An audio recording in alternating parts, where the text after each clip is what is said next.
The summer heat was relentless that Tuesday afternoon, the kind of heat that made the asphalt shimmer and turned car seats into hot plates. David pulled his white work van into the driveway of a quiet suburban home, checking the address on his work order one more time. 15 years as an electrician had taught him to always double-check everything, even the small details. He grabbed his toolbox from the back of the van, feeling the familiar weight of it in his hand. The tools inside had been with him through countless jobs, each one carrying its own story. Some people might find electrical work boring, but David loved it. There was something satisfying about solving problems, about making things work again that had stopped working. The house in front of him was a 2-story place with blue shutters and a garden that looked like someone had once cared for it deeply but had let it go a bit in recent times. The grass was cut, but the flower beds had weeds poking through. A bicycle with flat tires sat abandoned near the garage door. Before he could knock, the front door opened. A woman in her late 50s stood there, her face lighting up when she saw him. She had gray hair pulled back in a loose ponytail and wore a faded college sweatshirt despite the heat. "You must be from the electric company," she said, wiping her hands on her jeans. "Thank goodness you're here. I've been dealing with that light for weeks." "Yes, ma'am," David replied with a polite smile. "I'm here about the garage light." "You said it's been flickering?" "Flickering, buzzing, and now it's completely dead," she said, stepping aside to let him in. "I'm so sorry about the mess. I don't usually have people over." The house had that particular quietness that comes from being lived in by just one person. Not dirty, but not quite tidy either. Mail stacked on the hall table. A single coffee cup on the kitchen counter visible from the entryway. David had been in enough homes to recognize the signs of someone living alone. She led him through the kitchen and into the garage. It was cluttered with boxes stacked against the walls, holiday decorations that probably hadn't been touched in years, and various tools scattered on a workbench that was covered in dust. The fluorescent light fixture hanging from the ceiling was dark and lifeless. "My husband used to handle all this stuff," she said, her voice carrying a hint of something David recognized as grief. "But he passed away a couple years back, and I'm still figuring out what to do when things break." "I'm sorry for your loss," David said, setting his toolbox down beneath the light fixture. He meant it. He'd heard similar stories before, and each time it reminded him how lucky he was to have his family waiting for him at home. "Thank you," she replied softly. "Anyway, the light. It started making this awful buzzing sound about a month ago. Then it would flicker on and off. Last week it just gave up completely." David nodded, already analyzing the problem in his mind. He pulled out his ladder from the van and set it up beneath the fixture. "Sounds like it could be a few different things. Might be the ballast, might be the wiring. I'll need to take a look." As he climbed the ladder, he could feel her watching him. Some customers did that, standing nearby as if they could learn to fix it themselves just by observing. Others disappeared into the house and left him to work in peace. She seemed to be the watching type. "Do you want me to move some of these boxes?" she asked. "Give you more room to work?" "No, ma'am, I'm fine," David said, pulling out his voltage tester. "I appreciate it, though." The silence that followed wasn't uncomfortable exactly, but it wasn't comfortable either. David focused on his work, testing the connections and checking the fixture. The ballast was shot just as he'd suspected. It would need to be replaced. "How long have you been doing this?" she asked suddenly. "Electrical work?" "About 15 years now," David replied, carefully disconnecting the old ballast. "Started right out of trade school. Do you like it?" "I do," he said, glancing down at her. "Every day is different. Different problems to solve, different people to meet. Keeps it interesting." She nodded, seeming to think about that. "I used to be a nurse. Retired now. I miss it sometimes, the feeling of helping people." "I imagine nursing is a lot more important than fixing lights," David said with a small smile. "I don't know about that," she replied. "Light's pretty important when you don't have it." She had a point there. David had seen people genuinely distressed over broken fixtures, especially elderly folks who worried about falling in the dark or being unable to do basic tasks. He worked quietly for a few more minutes, removing the old ballast and preparing to install the new one. The woman moved around the garage a bit, straightening things that didn't really need straightening. She picked up a hammer from the workbench, looked at it for a long moment, then set it back down. "My husband bought most of these tools," she said, more to herself than to David. "He loved working out here, always had some project going. A birdhouse, fixing the lawnmower, building shelves. He couldn't sit still. David made a sympathetic sound, not sure what to say. He was good at fixing electrical problems, but he'd never been great with emotional situations. His wife always handled those better. I should probably sell some of this stuff, she continued, or donate it. But every time I think about clearing it out, I just can't. No rush, David said gently. These things take time. The new ballast was almost in place now. He worked carefully, making sure each connection was secure. Sloppy electrical work could be dangerous, and David had never been sloppy a day in his life. The garage was warm despite being shaded from the direct sun. David felt a trickle of sweat run down his back. The woman had moved closer now, standing almost directly beneath the ladder, still watching him work. "You're very good at that," she said. "Very precise." "Have to be with electrical," David replied. "One wrong connection and you've got bigger problems than a broken light." She laughed a little at that. "I suppose that's true." David tested the new ballast connection, then began reassembling the fixture. He was maybe 20 minutes into the job now, right on schedule. Another 10 minutes and he'd be done, on to the next call. He had 3 more appointments that afternoon. The woman had gone quiet again, but she hadn't moved away. David could sense her presence below him, could feel her eyes on him as he worked. There was something in the air of that garage, something he couldn't quite name. Not threatening, but not quite comfortable either. He focused on the task at hand, on the familiar motions of his work. Wire strippers, connectors, the satisfying click of everything fitting into place. This was what he knew, what he was good at. Fix the problem, test the solution, move on to the next job. But as he reached for the cover plate to complete the repair, the woman spoke again. And this time, her words would change the entire nature of the visit in a way David hadn't seen coming at all. David was reaching up to secure the final wire connection when her voice broke through his concentration. The words came soft, almost hesitant, but clear enough that there was no mistaking what she'd said. "You're handsome, you know that?" His hands froze mid-motion. The wire connector he'd been about to twist hung suspended in the air, as his brain tried to process what he'd just heard. Had she really just said that? He must have misheard. Maybe she'd said something else.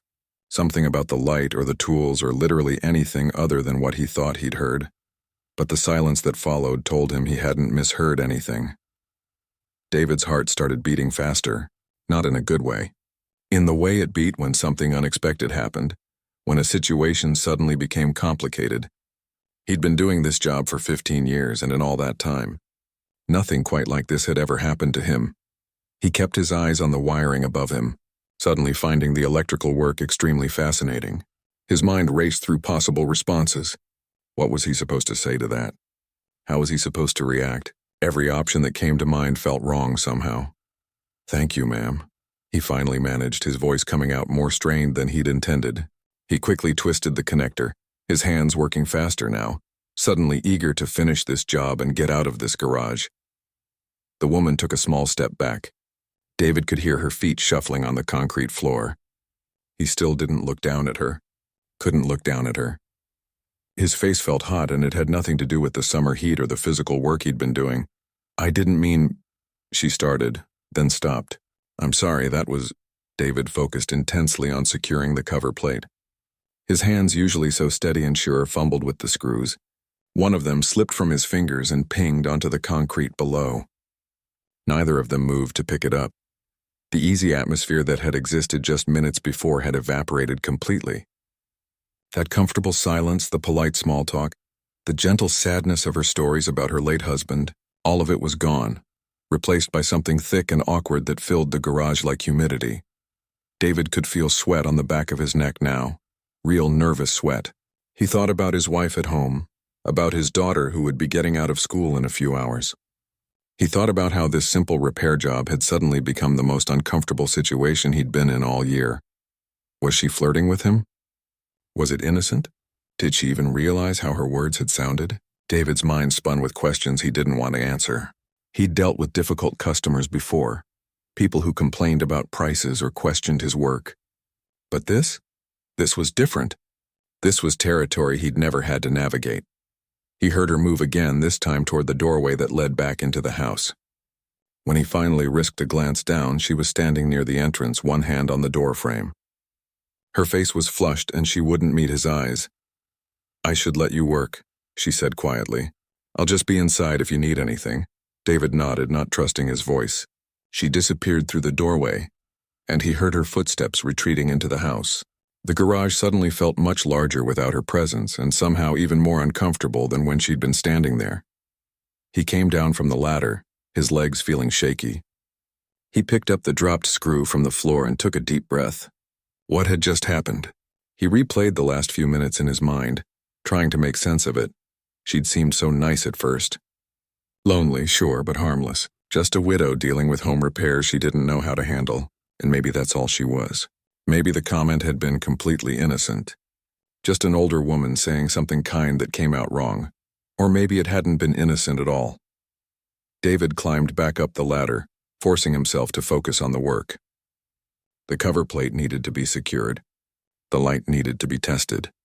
He had a job to finish, and standing around overthinking wasn't going to get it done, but his hands kept shaking slightly as he worked. He couldn't stop thinking about how the situation might be perceived. A black man alone in a white woman's garage, her making comments about his appearance. If someone heard about this, would they believe his version? Would they understand that he'd done nothing wrong, said nothing inappropriate, kept everything professional? These thoughts made him angry at himself.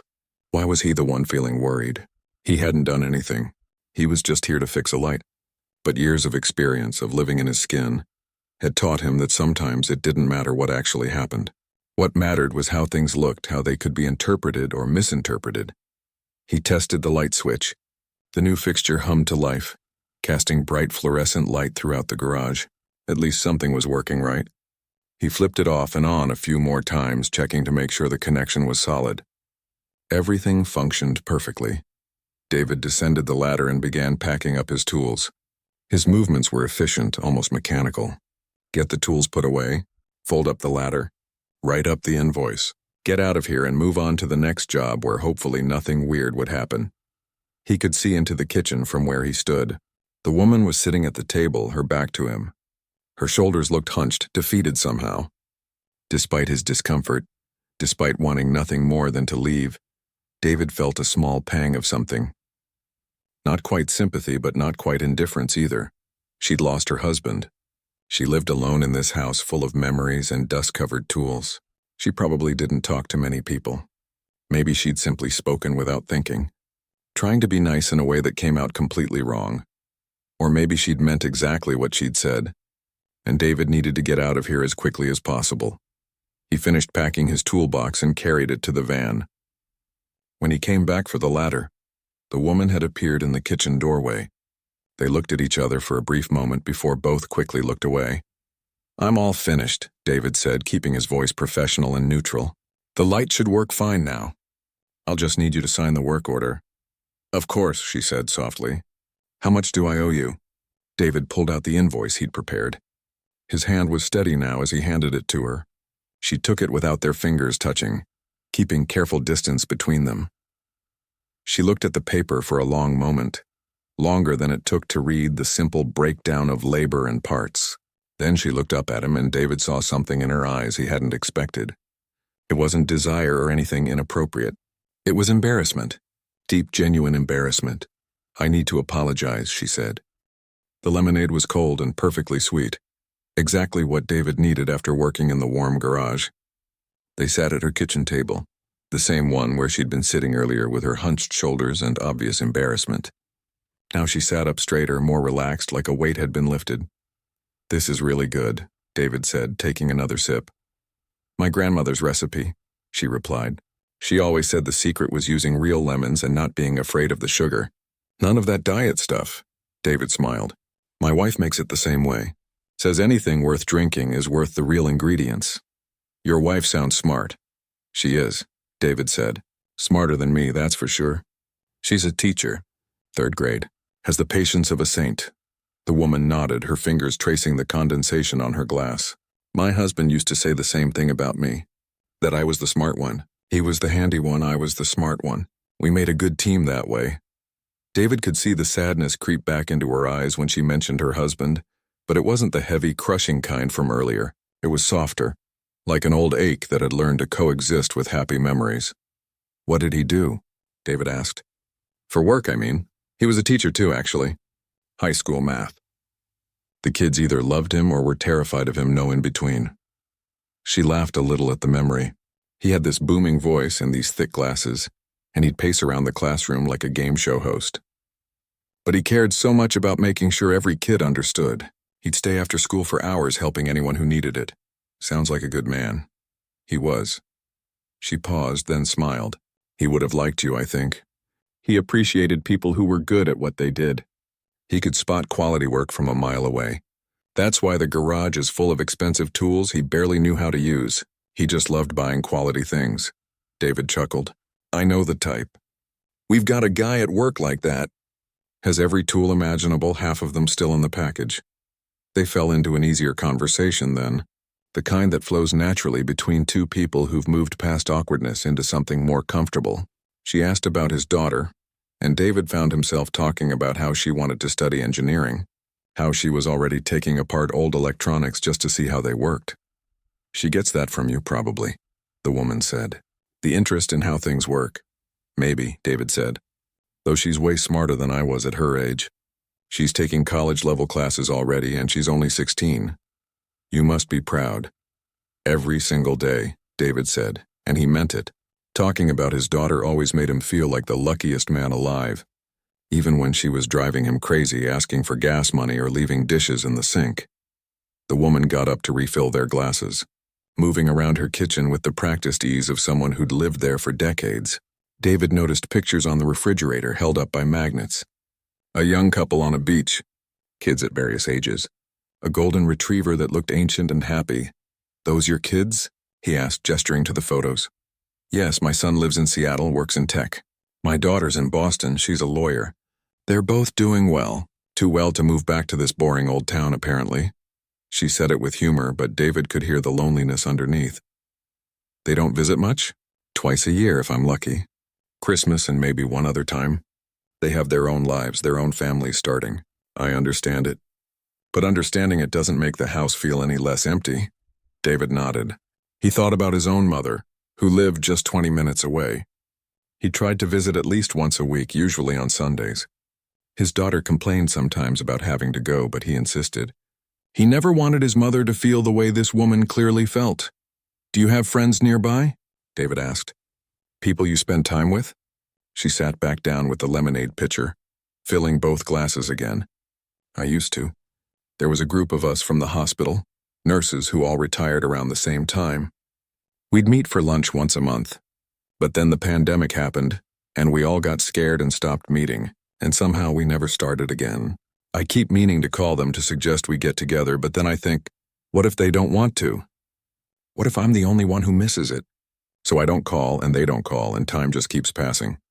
David understood that too, how easy it was to let connections fade, to let fear or pride or simple inertia keep you from reaching out. How you could convince yourself that being alone was easier than risking rejection. You should call them, David said. I bet they're thinking the same thing you are. Everyone probably thinks they're the only one who wants to reconnect. You think so? I do, and you know what? Even if I'm wrong, what's the worst that happens? They say no. At least then you'd know. And you could move on and find other ways to meet people. She considered this, turning her glass in her hands. When did you get so wise? I'm not wise, David said. I'm just someone who's learned that most people are dealing with the same fears and doubts as everyone else. We're all just trying to figure it out as we go. They talked for a while longer. She told him about her nursing career, about the patients she'd helped over the years, the lives she'd touched. David told her about some of his more interesting service calls, like the time he'd found a family of raccoons living in someone's attic, or the elderly man who'd wired his entire house backwards and somehow never electrocuted himself. The conversation felt natural, easy, like talking to an aunt or a family friend. The weirdness from earlier had completely dissolved, replaced by genuine human connection. Two strangers who'd started the day as just customer and service provider, but who were ending it as something more like friends. David glanced at his watch and realized he'd been there for almost 30 minutes. His next appointment was in 45 minutes, and he still had to drive across town. I should probably get going, he said, standing up. Don't want to be late for my next call. Of course, she said, standing too. Thank you for staying. And not just for the time, but for everything. For understanding, For treating me like a person instead of just a weird old lady who said something inappropriate. You're not weird, David said. You're just human. We all are. She walked him to the door again, but this time it felt different. Less awkward. More like saying goodbye to someone you'd actually enjoyed spending time with. At the door, she turned to him one more time. Can I tell you something? Sure. This is the best conversation I've had in months. Maybe longer. You helped me remember something I'd forgotten. What's that? That it's worth it to try. To reach out. To risk being uncomfortable if it means actually connecting with another person. She paused. I'm going to call my friend from the hospital today as soon as you leave. David smiled. That's great. I hope it goes well. Me too. She opened the door for him. And thank you again. For the light, yes, but more for the kindness. You didn't have to stay and you did anyway. That means more than you know. David walked to his van feeling something he hadn't expected to feel when he'd pulled up to this house an hour ago. He felt good. Not just satisfied with a job well done, but genuinely happy that he'd made a choice to see past the uncomfortable moment to the person underneath. As he drove away, he could see her through the kitchen window, phone in hand, already dialing. He hoped her friend would answer. He hoped they'd make plans to meet up. He hoped that his small act of kindness would ripple out into something bigger. David made it to his next appointment with 5 minutes to spare. It was a simple outlet replacement in a newer home, nothing complicated. But as he worked, his mind kept drifting back to the house with the garage light, to the woman sitting at her kitchen table with the phone in her hand. The homeowner at this job barely spoke to him. Just pointed to the outlet, asked how long it would take, and disappeared into another room. David finished the work in 20 minutes, got a signature on the invoice, and left. It was efficient, professional, completely normal, but somehow it felt hollow compared to what had happened earlier. On the drive home that evening after his last appointment, David thought about all of it. The uncomfortable moment in the garage, the apology, the lemonade, the conversation that had somehow turned a terrible situation into something meaningful. When he walked through his front door, his wife was in the kitchen making dinner. The smell of garlic and onions filled the house, and he could hear their daughter upstairs on a video call with her friends, laughing about something. How was work? His wife asked, stirring something on the stove. David set his toolbox by the door and walked over to kiss her on the cheek. Interesting day, he said. She looked at him with those eyes that could always tell when he had something on his mind. Interesting good or interesting bad? Both, actually. David grabbed a glass of water and sat at the kitchen counter. Something happened today that I can't stop thinking about. His wife turned down the heat on the stove and gave him her full attention. This was one of the things he loved most about her. When he needed to talk, she really listened. He told her the whole story. The garage light. The woman's comment. His immediate discomfort and worry. The apology and explanation. His decision to stay for lemonade. The conversation that followed. He didn't leave anything out, and his wife didn't interrupt, just listened until he was done. When he finished, she was quiet for a moment, thinking. How do you feel about it now? She asked. Honestly, I feel okay about it. Better than okay, actually. I think I did the right thing. I think you did too, she said. It would have been easy to just leave, to stay angry or uncomfortable. But you chose to see her as a person. That takes strength. I kept thinking about your mom, David admitted, about how lonely she was after your dad died, before she moved closer to us. How hard it was for her to ask for help or company because she didn't want to be a burden. His wife nodded, her eyes getting a little misty. Her father had passed 5 years ago, and her mother had struggled with isolation until they'd convinced her to move to an apartment just a few miles away. That woman today, she reminded me of your mom, David continued, just trying to figure out how to keep living when everything feels empty. Do you think she'll actually call her friend? His wife asked. I hope so. She seemed like she meant it. Their daughter came downstairs then, earbuds still in, completely absorbed in her phone. David reached over and gently pulled one earbud out. Hey, Dad, she said, slightly annoyed at the interruption. Hey yourself. How was school? Fine. Can I go to Riley's house tomorrow after practice? Sure, but come here for a second. She looked suspicious but walked over. What? When was the last time you called your grandma? David asked. His daughter thought about it. I don't know. A couple weeks ago? Call her tonight. Just to chat. Tell her about school or whatever. Why? Is something wrong? No, nothing's wrong. Just call her. Trust me on this. His daughter shrugged. Okay, fine. Can I go now? Yeah, go ahead. She left and his wife smiled at him. What was that about? Just thinking about how easy it is to forget to check in on people. How we all get busy with our own lives and forget that there are people out there who just want to hear a voice on the other end of the line. His wife came around the counter and hugged him. You're a good man, you know that? David laughed. Careful. That's basically what got me into trouble today. She swatted his arm playfully. You know what I mean. They ate dinner together, the three of them, talking about their days and making plans for the weekend. It was ordinary, routine, the kind of evening that happened 1,000 times in homes all across the world. But David felt grateful for it in a way he hadn't in a while. Grateful for the noise and the company and the life that filled his home. Later that night, after his daughter had gone to bed, David sat in his favorite chair with his phone. He thought about the woman from earlier, wondered if she'd made that call, wondered if her friend had answered. He'd never know, probably.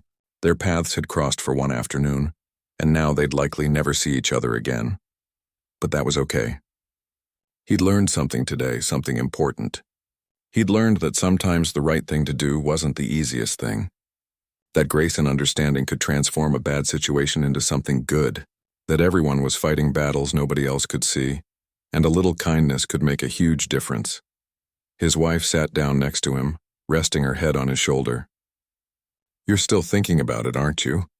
Yeah, David admitted. I just keep wondering what would have happened if I'd handled it differently. If I'd just left angry or reported her or made a big deal out of it. But you didn't, his wife said. You chose compassion instead. And maybe that woman learned something today, too. Maybe she learned that mistakes don't have to define us. That people can surprise you with their kindness. Maybe, David said. I hope so. They sat there in comfortable silence for a while, just being together. David thought about all the small moments that made up a life. The brief encounters, the split-second decisions, the choice to see someone as a person rather than just a problem or an inconvenience. He thought about how easily things could have gone wrong today.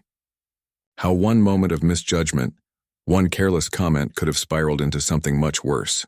But instead, because two people chose to be honest and human with each other, it had become something else entirely. A reminder that connection was possible even in uncomfortable circumstances. That understanding could bridge almost any gap.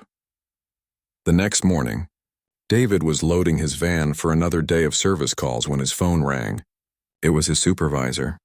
Hey, just wanted to give you a heads up, his supervisor said. We got a call from a customer yesterday. The garage light repair? David's stomach tightened. Here it comes, he thought. Despite everything, despite the apology and the lemonade and what felt like resolution, maybe she'd changed her mind. Maybe she'd decided to complain after all. Okay, David said carefully. What did she say? She called to tell us what an excellent job you did. Said you were professional, kind, and went above and beyond. She specifically requested you if she ever needs electrical work again. Even said she's recommending our company to all her friends. David let out a breath he didn't know he'd been holding. That's good to hear. Whatever you did over there, keep doing it. We need more feedback like that. Good work, David. After he hung up, David stood by his van for a moment, looking up at the morning sky. The sun was already warm, promising another hot day. He had 6 appointments scheduled, 6 homes where people needed something fixed or replaced or installed. Each one would be different. Some customers would be chatty, others distant. Some jobs would be simple, others complicated. But David felt ready for all of it, armed with the reminder that every interaction was a chance to make someone's day a little better, to see past the surface to the person underneath. He climbed into his van and started the engine. Somewhere across town, in a house with a working garage light, maybe a woman was having coffee with an old friend, laughing about old times and making new memories. Maybe she was feeling a little less lonely than she had the day before. David would never know for sure. But he liked to think so. And as he pulled out onto the street, heading toward his first appointment of the day, he carried with him a simple truth that would stay with him forever. Sometimes the smallest acts of kindness create the biggest changes. Sometimes choosing understanding over judgment makes all the difference. And sometimes a broken light leads to something far more important getting fixed. The human connection we all need to survive.